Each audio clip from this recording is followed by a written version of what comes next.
The most busiest pedestrian in the world. Wow, ito nga pala Shibuya Crossing mga kaibigan. Pangarap ko lang tong dating mapuntahan, pero ngayong araw ay isang pangarap na naman ang matutupad. Kung pangarap mo rin makapunta rito, ang video na to ang tutupad sa pangarap mo. First time ko nga palang bumiyahe kaya kinakabahan tayo mga kaibigan. Dahil ang nihonggong baon natin kung may basic pa sa pinaka-basic, yun ang level meron tayo. Hindi ko na isa-isahin ang mga stasyong binabaan namin, baka abutin pa tayo ng next year. Kaya rumekta na ako dito sa Shibuya Station mga kaibigan. At pagbaba namin, kitang-kita na namin yung Shibuya Crossing. Ang daming tao at nakakapanibago. Dito mo lang pala matatagpuan ang libo-libong tao na nagbabanggaan sa iisang pedestrian mga kaibigan.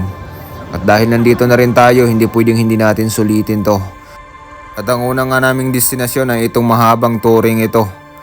Sa sobrang haba nito mga kaibigan, pag pinasok mo to ng Lunes ay makakarating ka sa tuktok ng Biyernes. Ito nga pala ang Shibuya Sky. Mayroon itong 48 na palapag mga kaibigan. Mula rito ay makikita mo ang overlooking ng buong Tokyo. At makikita mo rin sa baba ang Shibuya Crossing na sobrang liit na lang mga kaibigan, di ba? At sa halagang 1,200 yen ay pwede ka na makapag-book ng ticket papunta rito. At masaksihan ang kagandahan ng overlooking view ng Tokyo. Napakasulit mga kaibigan. Baka soon ikaw na rin makakapunta rito. At pagkatapos na naming puntahan ng Shibuya Sky ay pumunta na rin kami sa bawat sulok ng Shibuya mga kaibigan. Ang daming tao, ibang iba sa nakasanayan natin. Akala namin dati na ang Japan ay talagang walang tao, pero meron pala talaga mga kaibigan. Ito nga pala ang makikita mo tuwing gabi. Ito nga pala ang Shibuya Sky.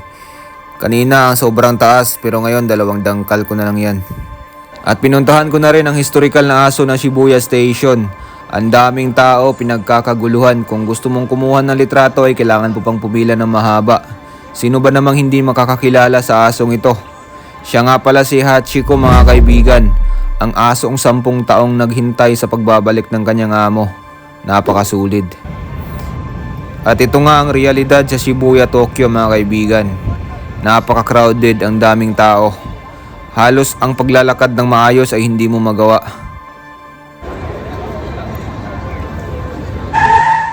At bago tayo tuluyang magtatapos, samahan nyo kami sa huling destinasyon namin. Sisilipin na natin ang Tokyo Tower mga kaibigan. Mula nga sa malayo ay makikita mong kumikinang ito. At ito ang realidad sa magagandang capture at litrato. Kailangan mo pang makipagsiksikan sa pedestrian mga kaibigan. Napakasulit na experience, di ba? Hindi ko alam kung bakit ako napadpad rito. May mga bagay talaga na tadhana mismo ang magdadala sa'yo. Kaya salamat nga pala sa 2 kong kasama. Shout out sa inyo Marikay and Jenki. Thank you so much for opportunity. That's all for today's video mga kaibigan. Bye bye.